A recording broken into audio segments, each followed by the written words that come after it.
Welcome to Step of the Flatbush Don TV, where we don't glorify the streets, but instead we learn from them.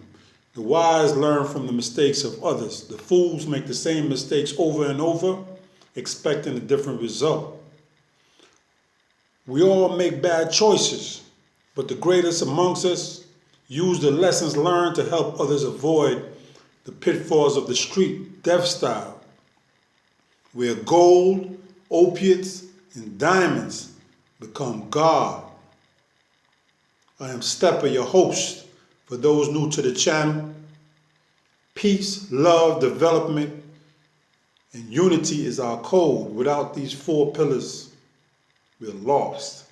Today's topic is Walter King Tut Johnson.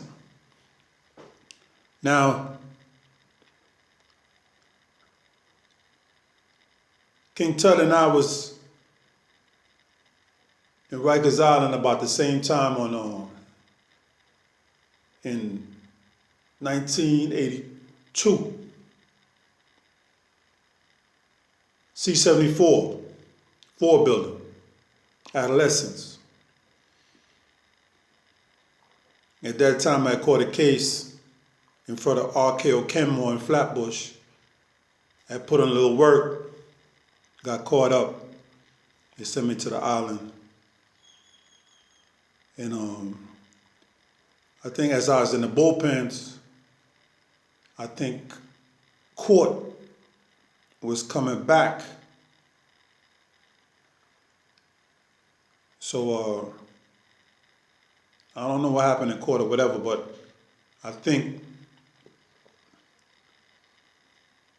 King Tut and them was in the bullpens across from us. So we acknowledged each other. I mean, I didn't really know him at the time. I heard about him on the streets, but I didn't really know him personally. So our eyes locked, and he looked at me out of curiosity. I looked at him because he had a little birthmark, half his mustache is light, and he got pigmentation. So we look at each other. He give me a nod, I give him a nod. And that was it. I didn't see him later until I went into 4 Upper. I was locking in 4 Upper with Bogart. 4 Top, the butcher shop. At that time, it was real. It was a lot of work getting put in. But what a lot of people liked about me was I moved in silence. I wasn't about a whole lot of chaos. I wasn't about a whole lot of confusion. I wasn't about a whole lot of talk. I roll in. I observed the surroundings. Dude, that was my first time on Rikers Island. Really the first time getting locked up. And, dudes come with their jail games. Yo, where I know you from? You don't know me from nowhere. Or, they try to get familiar. Familiarity breeds disrespect. So when people come to you like they know you, and they really don't, they filling you up. If you go for it, they take it a step further. They know you soft, you're looking for a friend. So when I went up to 4 Top, Bogart running the house.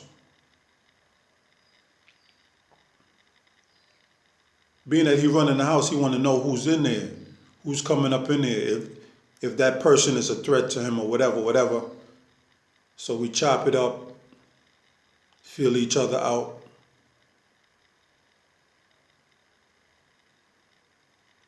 He asked me what I was in for. I told him, let him know.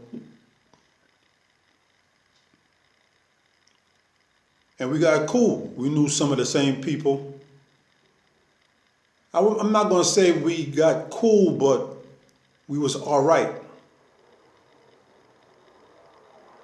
As time moved on, I learned the ropes.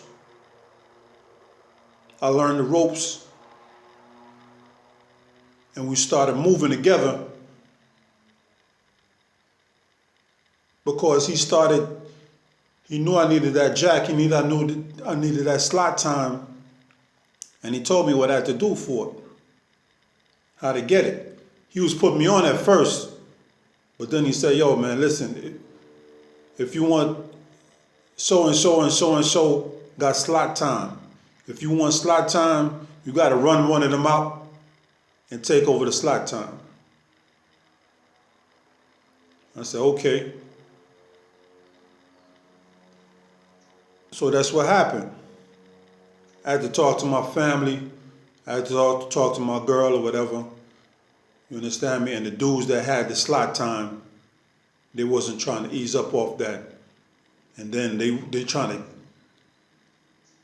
give you what they want to give you on slot. No, so I wasn't having that. So I did what I had to do. Boom. Ran them out, took over slot. At that time, I think, who was up there? Let me try to remember. I think Black Cuba, Evil. Man, there was a whole lot of dudes. I can't really remember all of them right now, but it was a live house. And being that it was a live house, Bogart had his hands full because, you know, dudes was trying him too.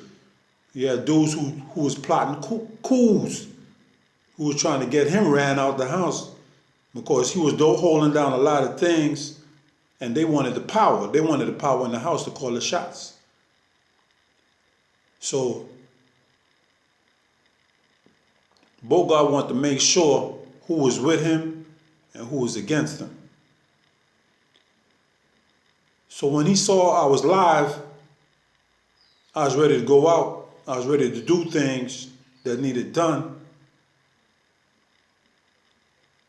He made me he had me with him as his right hand, right? So when we go to chow, I'm right next to him. He's in the front of the line. I'm over here. So, all right, I start seeing Tut in the hallways. We nod. Start asking me where I'm from. We start kicking it a little bit.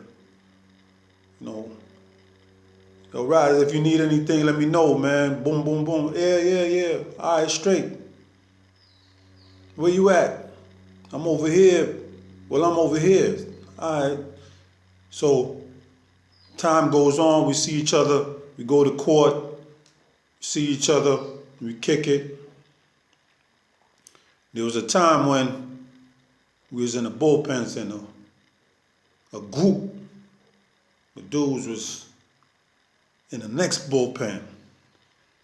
They got ice picks out. They robbing everybody in the bullpen, taking off jewelry off of people, this and that. Tut looked at me.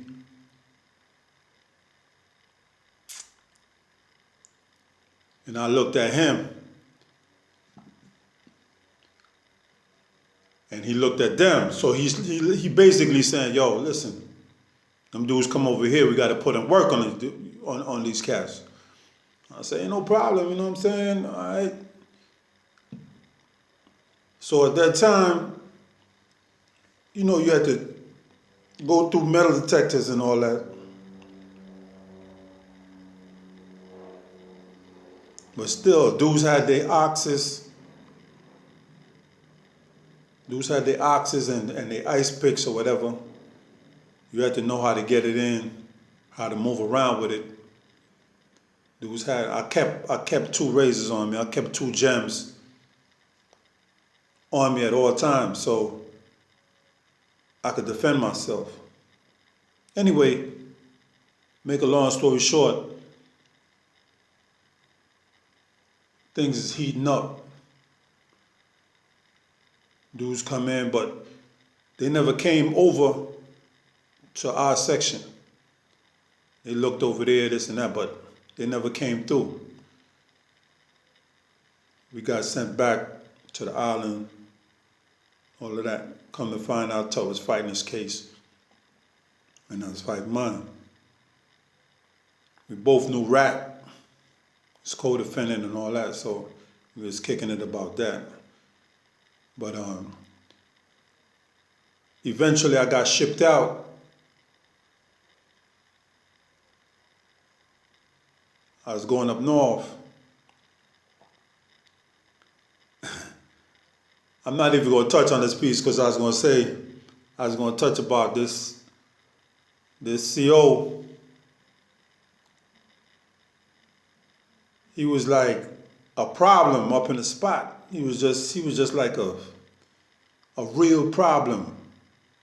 He was just looking for, one of those guys that probably used to get his lunch money taken, and then he joined became a CO so that he could get his revenge or whatever on inmates.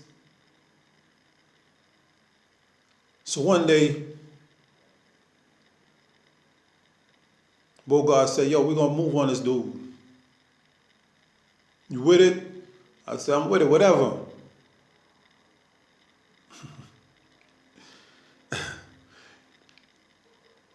But that's stories for another day. We got shackled up.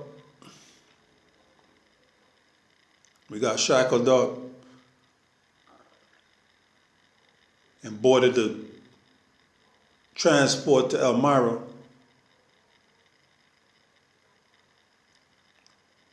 Department of Correctional bus. Went to Elmira Penitentiary, which was reception for those who was coming up north for the first time or whatever. Being that we was adolescents, we went to Elmira.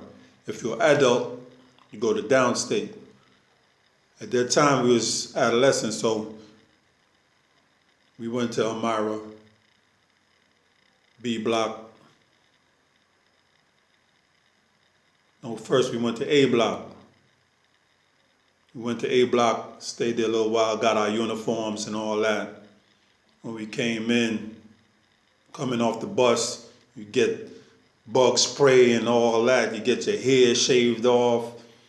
What they actually do is take away your identity, your old identity, and strip you of that. They strip your identity and give you a new one. They give you a number.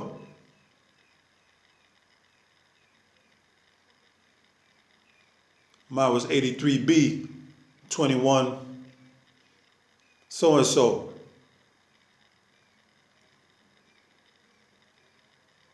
So now, when you come into B block, they got a ritual what they do. The people on the upper tiers and the ones surrounding, they like saying new jacks, new jacks, new jacks, new jacks, new jacks, new jacks, and they start that chant. Then some of them actually throw water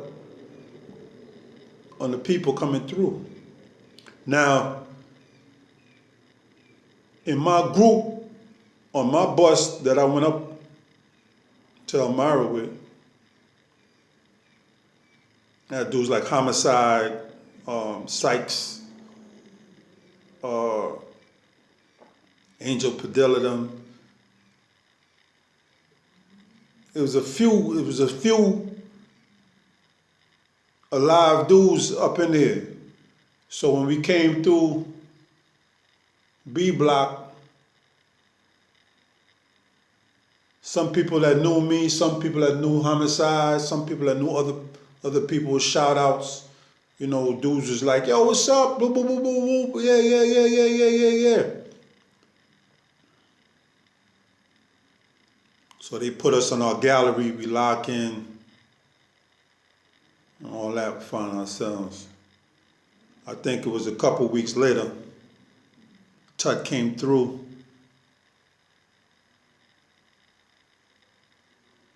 They did the same thing to them. But some dude had threw some water and must have wet somebody that was in, I think in front of Tut. I think two guys that was ahead of Tut got wet. Tut screamed up there, "Yo, I'm telling y'all, if I get wet, it's on." Straight up. And when he turned around, I was on the bars. He seen me, I seen him, I acknowledged him, he acknowledged me. And he went in. When I found out where he locked at, I sent him some food, because some food and some cosmetics, just because a lot of times you don't get your property, or you don't have no food, the stuff that you used to on the island, you don't have all that. And he appreciated that. Once you stay in Elmira for a little while, and you get designated, or after you get designated, you see the counselor, you see all what kind of program, this and that you need. You get processed. Then they send you to whatever facility that you're going to do your time or start your time. We end up going to Ogdensburg. It was a Tut, me, Tut, and a couple other people. So we there in the hallway, and the captain and this and that giving them long speeches, talking about what he wanted in the facility, what he don't want in the facility. Tut looking at me. You see, a lot of people don't understand or don't know that Tut was a street dude, but he could be comical when he wanted to be, right? If he liked your vibes and you and him was cool, he had a real comical side. So now he looking at this dude, he nodding towards him, and he making these faces, and he got me laughing, and then the captain looking at me like, "Oh, is something funny?" So I'm catching the heat. So the captain's like, "Is something funny? Let me know so we could laugh together." I say, "Ain't nothing funny, Cap." You know what I'm saying? So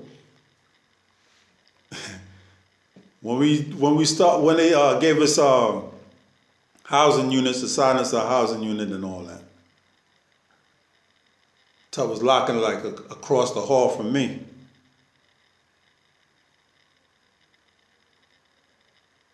He said, "Whatever the drama, let me know, and we're going to handle it together."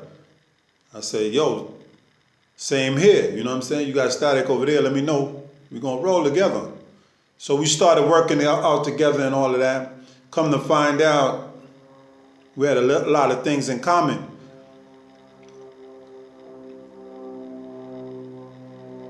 We had some of the same programs, and we had electrical class where we learned how to wire up houses and all that. Tut and I used to wire the houses and then get dudes to check the work. And dudes be getting shocked up because we have the thing rigged, right? So it was like a comedy show. A lot of times we just wreck on dudes that was in the class trying to be, Mr. Know-It-All or whatever. We just be sitting back and just wrecking on these. So, in that aspect, he was a down-to-earth type of person, man, that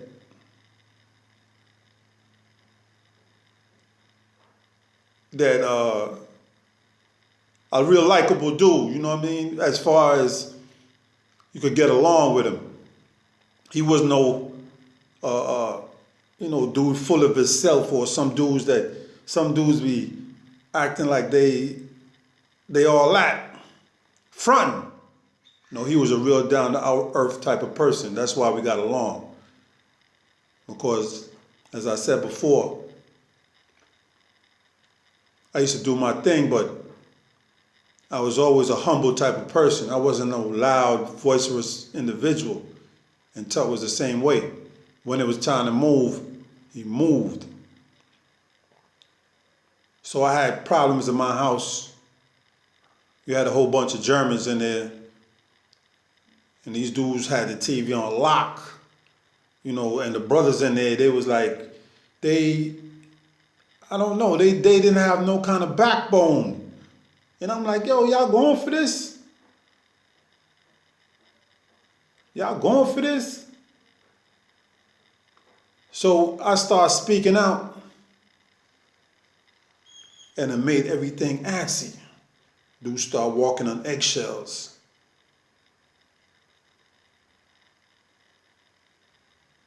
So I'm like, yo, this can't work, man. This can't work.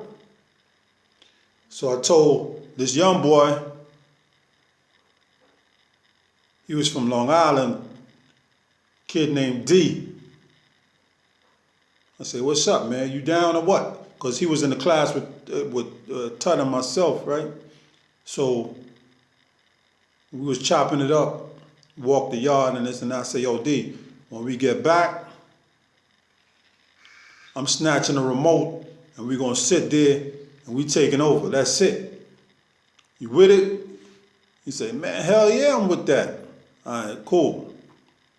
I don't know what the rest of them dudes going to do, but once we take over, we calling the shots. Them dudes don't call nothing. They don't have no say so, no ifs, ands, or buts. They don't have no kind of input because they ain't ready to go out for this.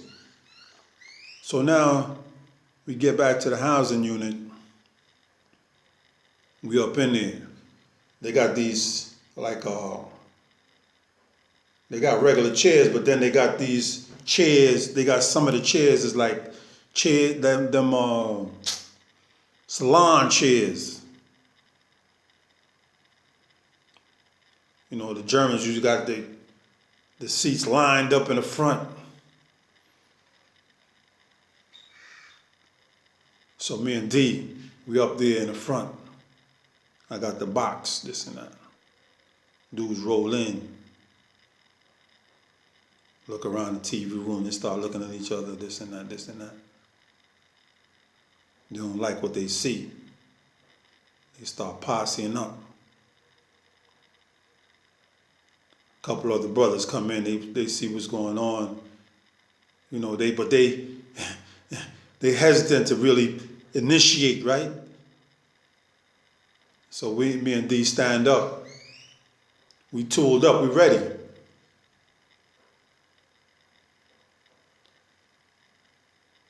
Germans posseed up. Dude Chicky and some other dudes came through, was talking this yin yang.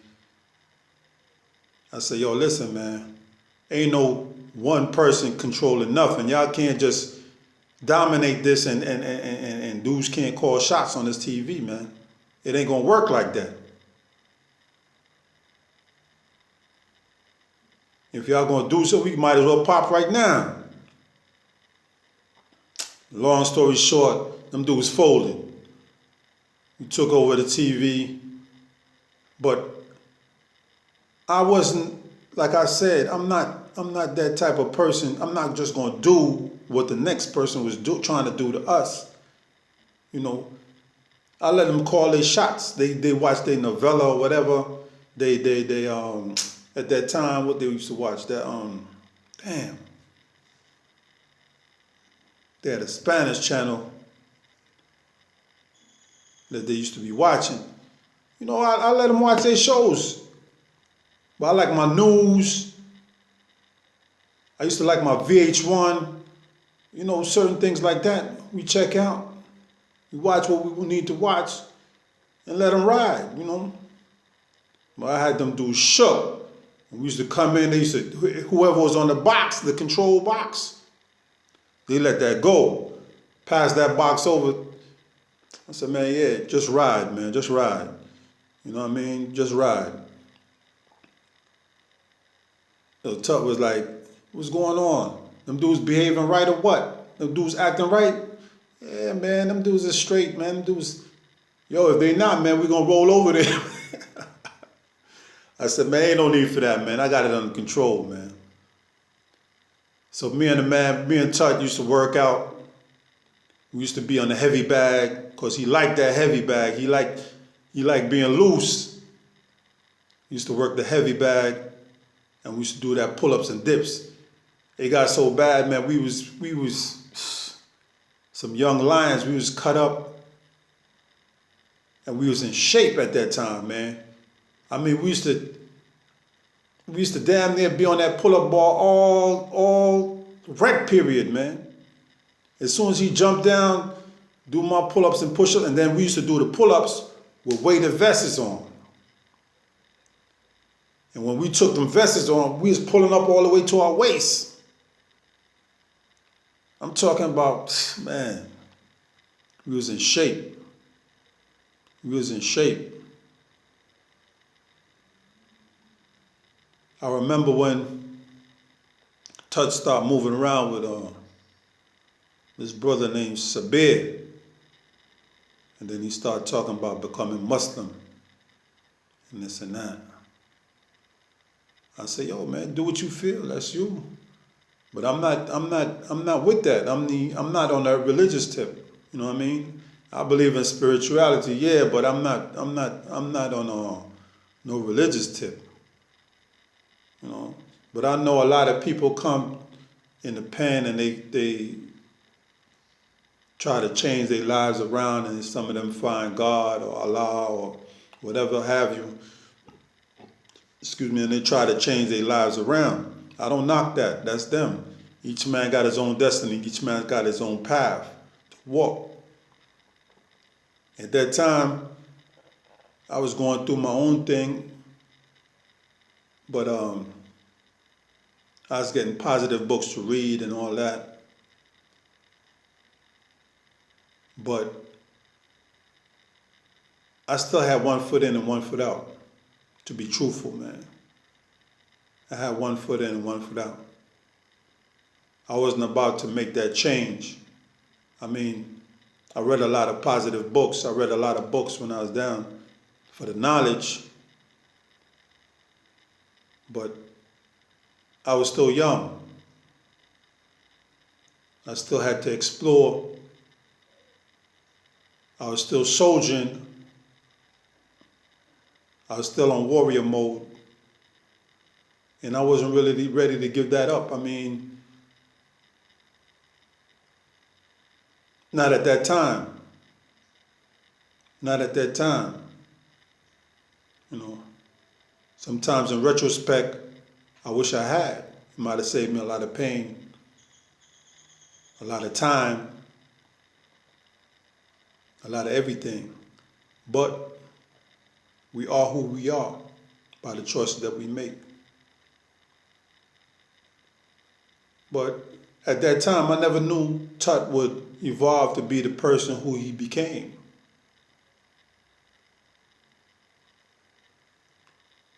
Neither would I. We got so cool that I know he revealed to me that who shot his mother and why. It wasn't intentional that the person shot his mother. They really wanted to shoot him. And this person, I'm not going to call his name, but I know who it is. This person was a stone in Tut's shoe. This is one individual that Tut told me gave him a lot of problems that he had to watch.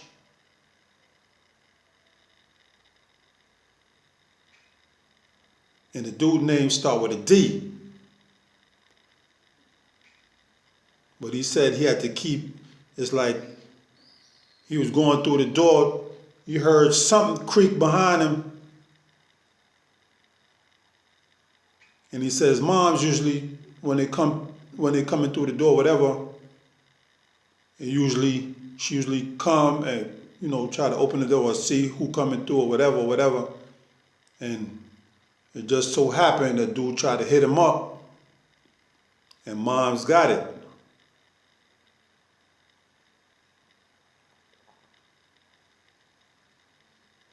Looking back, man, at the things that we were going through at that time,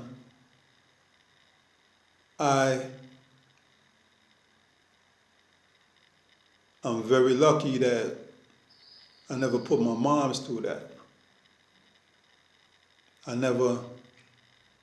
Danger never really came to her. I mean, the closest danger really came because I was stepping so hard that I didn't even want my mom's walking with me in the street. She had to walk across the street. Because I told her I can't, if anything comes towards me, I don't want her to get in the midst. I don't want her to be a victim of what the things that I was doing at that time.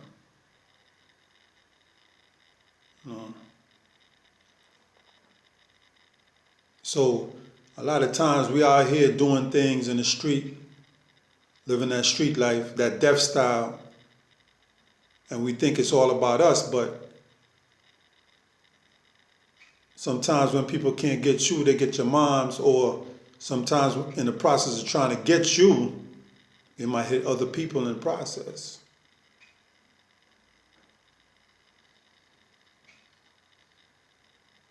As in Touch situation,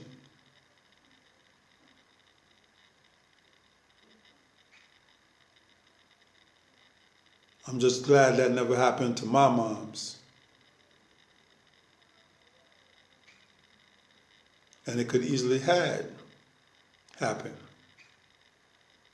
So we got to think and evaluate the things that we do when we do them. All these young boys coming in, y'all slinging them guns and thinking it's sweet. You get the drop on somebody. It's not all the time you're going to get the drop. Sometimes people are going to get the drop on you.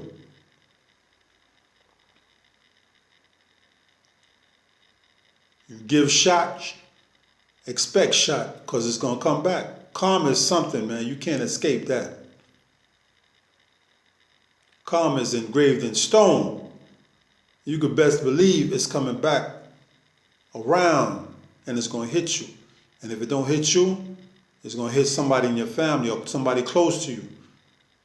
And that is what's going to hurt you the most.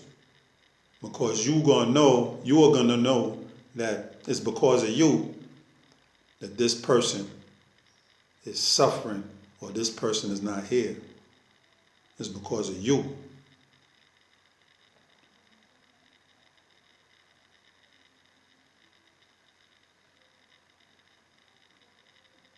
So I could say with good conscience that Walter King Tut Johnson was a real live dude, a person that up to the day I would never regret saying I regret knowing or meeting. The brother was real. Sometimes I see all these commentaries and this and that about the brother. The brother wasn't real. He did this, he ran and this and that. Listen, the Tut that I knew was a down-to-earth brother. He was a real dude, real ride or die, handled his business, and he didn't really like bullies. He didn't like bullies, and he didn't like people taking advantage of other people, and he didn't like people who was acting like gangsters, and he knew they wasn't built like that. He liked pulling people's card. Act like a gangster, he gonna try you. He's gonna see if you really built like that. One thing I can say about Tut valued his reputation. And he valued making his reputation off of dudes that that had reputations. Let's put it like that. So if you had a reputation and he didn't like you because of the way you moved, he'd try you just so he could take your rep and build his own. That's the kind of person Tut was, or is.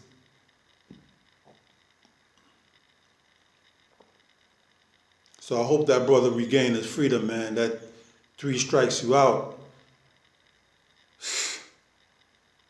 That law, in my eyes, is unjust. And I miss that happening to me by having a misdemeanor instead of a felony. If I had that felony and I got that other conviction, that would have been it for me too.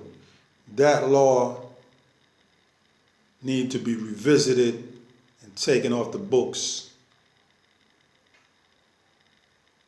That's 3 strikes that's ridiculous.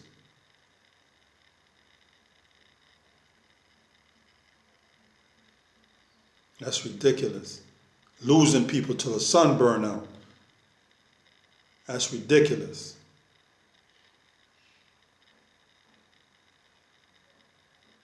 Yeah, certain people deserve certain sentences because of their heinous crimes and crimes against humanity and this and that, but they got to do it by case studies. They can't just do a blanket, because the dude he got 3 felonies. 3 felonies for what?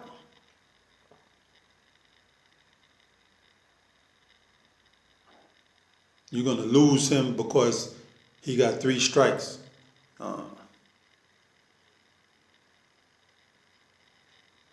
Learn. Everybody's here for an example. If you're trying to learn something.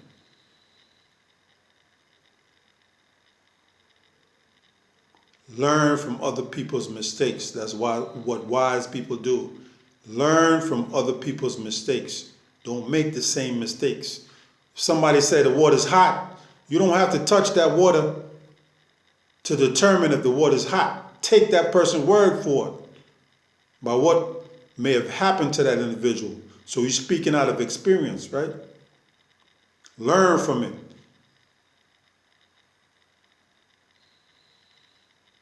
These videos that I make is for the sole purpose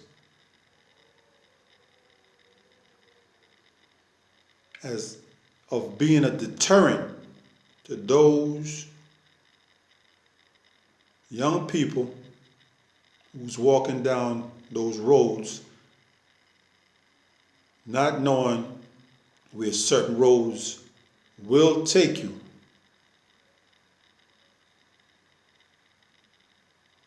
Real talk. Learn from the mistakes of others. Being in jail and giving these people this prison industrial complex years out your life is not worth it, man. You might as well stay a square and work that 9 to 5, you'll come out better. This your brother, Stepper. One love. Peace.